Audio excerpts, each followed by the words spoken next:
ये ऐसे कि पूरे लूप, दो लूप के साथ पूरे डबल शेप में आ गया। ये अनहाइब्रिडाइज्ड है और ये पूरी डबल शेप में। ठीक है, इस तरह का एक और आपके पास कार्बन हो और उसमें भी इसी तरह की हाइब्रिडाइजेशन हो, तीन उसमें भी इस तरह के हाइब्रिडाइज्ड ऑर्बिटल बने, ये हाइब्रिडाइज्ड ऑर्बिटल है, और एक pz जो है वो अनहाइब्रिडाइज्ड, उसमें भी इसी तरह रह जाए जैसे इसमें रहा। तो अब क्या होगा, पहला बॉन्ड इस कार्बन और इस कार्बन के दरमियान सिग्मा बॉन्ड बनेगा, ये head to head overlap, sp2 के साथ ओवरलैप कर गया है और यहाँ पर दोनों अपना अपना इलेक्ट्रॉन बीच में रखेंगे और ये इस ओवरलैपिंग से ये जो बॉन्ड बनेगा ये सिग्मा बॉन्ड। उसके बाद यहाँ इसके पास एक इलेक्ट्रॉन है, इसके पास भी एक इलेक्ट्रॉन है, इसके पास भी एक इलेक्ट्रॉन है, इसके पास भी एक, और जो अनहाइब्रिडाइज्ड है इन दोनों के पास भी एक इलेक्ट्रॉन मौजूद है अनहाइब्रिडाइज्ड।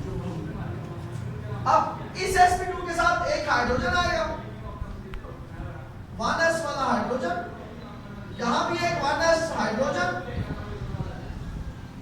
और यहां भी एक 1s हाइड्रोजन आएगा। वो अपना इलेक्ट्रॉन यहां आके इसके साथ शेयर कर लेगा और यहां भी हाइड्रोजन आएगा और शेयर कर लेगा। अब इस कार्बन को अगर आप दो कार्बन को देखें, इनके दरमियान एक बॉन्ड बना है sp2 और sp2। ठीक है, और ये जो दो बॉन्ड बने हैं ये उसने किसके साथ बनाए हैं, हाइड्रोजन के साथ। ये भी सिग्मा बॉन्ड है, ये भी सिग्मा बॉन्ड है और बीच में भी इनके सिग्मा बॉन्ड है। इसी तरह उस कार्बन ने किया। अब रह गए ये अनहाइब्रिडाइज्ड ऑर्बिटल का क्या होगा। अनहाइब्रिडाइज्ड ऑर्बिटल चूंकि ये हाइब्रिडाइज्ड नहीं है तो ये आपस में पैरेलल ओवरलैप करेंगे, ऊपर वाला लूप ऊपर वाले के साथ, नीचे वाला नीचे वाले के साथ। तो इनके दरमियान में जो बॉन्ड बनेगा वो कौन सा बॉन्ड कहलाएगा, पाई बॉन्ड कहलाएगा। तो ये कार्बन टू कार्बन एक सिग्मा बॉन्ड है और pz जो कि अनहाइब्रिडाइज्ड था उसकी वजह से यहां पर पैरेलल ओवरलैपिंग हो रही है और पैरेलल ओवरलैपिंग के नतीजे में यहां पे कौन सा बॉन्ड बन रहा है, पाई बॉन्ड बन रहा है। तो ये बेसिकली sp2 हाइब्रिडाइजेशन है और ये स्ट्रक्चर इथीन का है, कार्बन डबल बॉन्ड कार्बन और इसके साथ भी दो हाइड्रोजन और इसके साथ भी दो हाइड्रोजन। ये था आज का हमारा sp2 हाइब्रिडाइजेशन का टॉपिक। अब अगर हम एक और हाइब्रिडाइजेशन पढ़ लें, इसको मिटा दूं।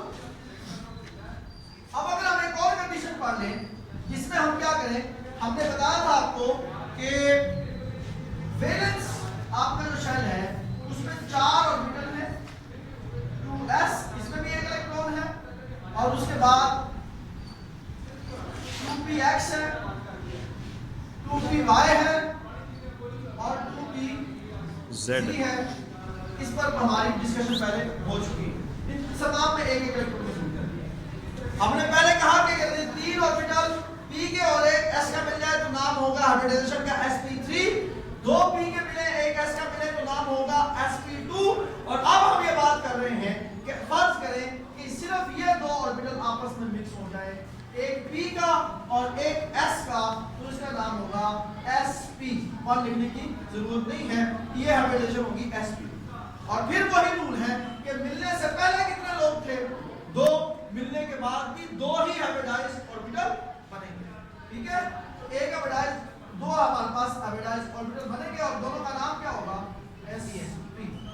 अब अगर इन दोनों को हम कार्बन के गिर्द अरेंज करें तो हम कुछ इस तरह से अरेंज करेंगे। ये मैं मिटा रहा हूं ताकि ऊपर आपको अरेंजमेंट अच्छी तरह नजर आए।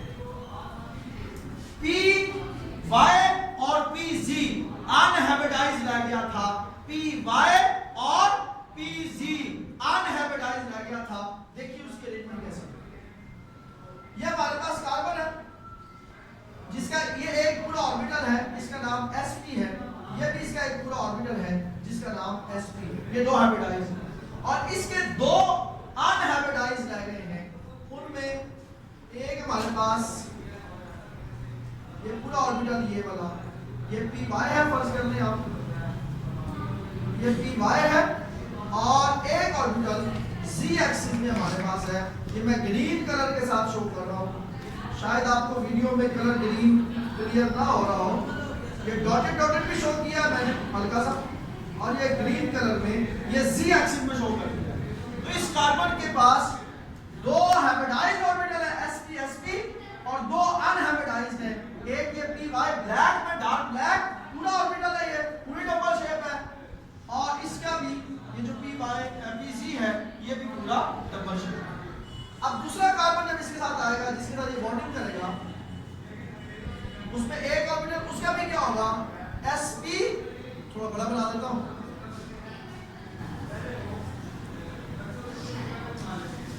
यह है sp इस कार्बन का एक कार्बन, यह उसका दूसरा sp, दो उसके sp हो गए, ठीक है। और जो अनहाइब्रिडाइज्ड दो उसके साथ रह गए हैं मेरे ख्याल से उस तरफ बना देता हूं, यहां पे ये सही दिख नहीं, इस तरफ बना देता हूं, यह वाला एक कार्बन है। इसी तरह दूसरा कार्बन जिसमें sp हाइब्रिडाइजेशन हुई हो वो इसके करीब आएगा ऐसे और अपना हाइब्रिडाइज्ड ऑर्बिटल के जरिए इस कार्बन के साथ क्या करेगा बॉन्डिंग करेगा। एक उसका हाइब्रिडाइज्ड ये है और एक उसका हाइब्रिडाइज्ड ये है sp और दो जो है उसके अनहाइब्रिडाइज्ड, एक ये डार्क जो मैं बना रहा हूं py है और ये जो मैं ग्रीन के साथ डॉटेड डॉटेड बना रहा हूं ये pz है, ये जो डॉटेड डॉटेड है ये pz है। अब होगा क्या, पहला जो कार्बन टू कार्बन बॉन्ड बनेगा वो हेड टू हेड है, ये सिग्मा बॉन्ड बनेगा sp और sp के दरमियान। दूसरा जो इसका sp है वो बनाएगा हाइड्रोजन के साथ बॉन्ड, वो भी क्या होगा सिग्मा बॉन्ड होगा यहाँ पे हाइड्रोजन और यहाँ पे भी क्या होगी हाइड्रोजन, ये सिग्मा बॉन्ड। अब रह गए दो अनहाइब्रिडाइज्ड ऑर्बिटल py और pz, ये आप समझ लें py है, ये py है और ये जो ग्रीन में जरा डॉटेड डॉटेड नजर आ रहा है ये pz है। तो होगा क्या, ये py मैं इसका नाम ही डाल दूं ताकि आपको जरा बॉन्डिंग नजर आ जाए। ये जो py के साथ पैरेलल ओवरलैप करेगा, ये पैरेलल ओवरलैपिंग होगी है, ऊपर वाला ऊपर वाले के साथ नीचे वाला के साथ, अबव और बिलो द प्लेन जो है वो साइड टू साइड ओवरलैपिंग होगी। py के साथ साइड टू साइड ओवरलैप करेगा और ये pz के साथ क्या करेगा साइड टू साइड ओवरलैप करेगा। ये वाला pz है, ये वाला भी pz है, इनकी भी साइड टू साइड ओवरलैपिंग हुई है और ये py है, ये py है, इनकी भी साइड टू साइड ओवरलैपिंग हुई है।